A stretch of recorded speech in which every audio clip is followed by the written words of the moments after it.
Hello दोस्तों, मैं हूं अनूप और आप सब लोग देख रहे हैं ग्लोबल कॉन्फ्लिक्ट। दोस्तों, हाल ही में आप सब लोगों को पता होगा कि किस तरीके से चाइना द्वारा बॉर्डर के अंदर अलग अलग जगह में अलग अलग हरकत करने का कोशिश किया गया। इवन चाइना इंडिया के बॉर्डर में नहीं बल्कि इंडियन ओशन के अंदर भी इंडिया को परेशान करने का हर तरीके का कोशिश कर रहा है। और दुनिया का हालत को अगर देखे तो खाली इंडिया नहीं, चाइना फिलहाल इंडिया के अलावा Australia, south Korea, Vietnam, Taiwan और जापान जैसे देशों को भी लगभग इसी तरीके से अपने मिलिट्री माइट के द्वारा डराने का कोशिश कर रहा है। पर जब पूरा दुनिया में महामारी फैला हुआ है और महामारी के पीछे चाइना का हाथ होने का संभावनाएं सबसे ज्यादा है, और खाली इतना नहीं, पूरा दुनिया जहां पे चाइना को इस महामारी फैलाने को लेके ब्लेम कर रहा है, तो ऐसे सिचुएशन में चाइना क्यों अपना छवि को और खराब करने के ऊपर तुला हुआ है। दोस्तों, आप सबको पता नहीं होगा कि चाइना का इन हरकतों के पीछे भी चाइना का एक बहुत बड़ा इंटरेस्ट है। बहुत लोगों के मन में यही सवाल उठ रहा होगा कि ऐसे सिचुएशन में चाइना इससे क्या फायदा उठा सकता है। पूरा दुनिया जहाँ पे चाइना के खिलाफ हो चुका है, वहीं पे इंडिया द्वारा अब तक चाइना के खिलाफ खुल के कोई बयान नहीं दिया गया या चाइना का विरोधिता नहीं किया गया, तो फिर चाइना इंडिया को क्यों अपना दुश्मन बनाने में तुला हुआ है। तो दोस्तों, आपके जानकारी के लिए बता दूं कि चाइना के इन हरकतों के पीछे भी चाइना का बिजनेस इंटरेस्ट है। आप सब लोगों को पता ही होगा कि हाल ही में चाइना द्वारा जिस तरीके से महामारी को फैलाया गया, उसके बाद पूरा दुनिया चाइना के ऊपर इतना ज्यादा नाराज है कि दुनिया अब अपना कंपनियों को चाइना से उठा के दूसरे देशों में शिफ्ट करने के लिए तैयार हो रहा है। और ऐसे सिचुएशन में इंडिया उन लोगों के लिए सबसे बड़ा डेस्टिनेशन बन सकता है।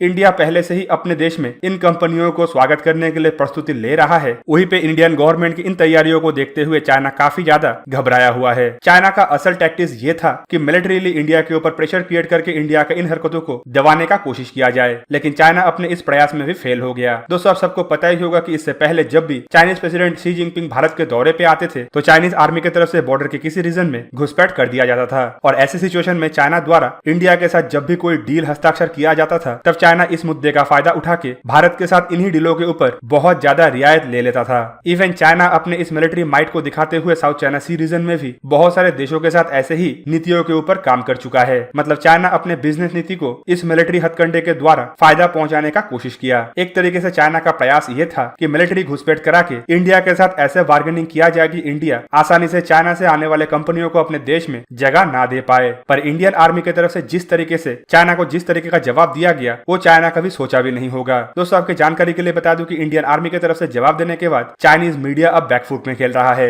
मतलब चाइनीज मीडिया की तरफ से इसे लेके कोई भी डिस्कशन नहीं किया गया, पर चाइनीज फॉरेन मिनिस्ट्री की तरफ से जब इस मुद्दे को लेके प्रेस कॉन्फ्रेंस किया गया, तो चाइनीज फॉरेन मिनिस्ट्री भी बैकफुट में चला आया। चाइनीज फॉरेन मिनिस्ट्री की तरफ से हाल ही में घटे हुए घटनाओं का ब्यौरा देते हुए बताया गया कि चाइनीज आर्मी इस घटना के दौरान बॉर्डर के अपने ही हिस्से में था। जबकि रिपोर्टरों द्वारा जब पूछा गया कि क्या ये चाइना की तरफ से इंडिया द्वारा चाइनीज फैक्ट्रियों को अपने देश में लाने के लिए जो प्रयास किया जा रहा है उसका जवाब मात्र था, तो इसे लेके कोई भी जवाब नहीं दिया गया। तो कुल मिला के अब चाइना के अंदर भी इसी बात का ही अंदाजा लगाया जा रहा है कि चाइनीज आर्मी की तरफ से जो हरकत किया गया था, वो असल में इंडिया को प्रेशर में लाने का एक प्रयास था, ताकि इंडिया इन चाइनीज कंपनियों को अपने देश में लाने में सक्षम ना रहे। पर दोस्तों, चाइना का ये प्लान चाइना के ऊपर ही भारी पड़ गया। आर्मी ने तो बॉर्डर पे चाइना को भरपूर जवाब दिया, लेकिन गवर्नमेंट ने भी अब देश के अंदर नया नया नीतियों के तहत चाइना को भरपूर तरीके से सबक सिखाया। आप सबको पता ही होगा कि हाल ही में इंडिया द्वारा जो 12 चाइनीज प्रोडक्टों के ऊपर एंटी डंपिंग ड्यूटी लगाया गया था, उसे फिर एक्सटेंड कर दिया गया। सुनने को आ रहा है कि और भी ऐसा 25 प्रोडक्ट है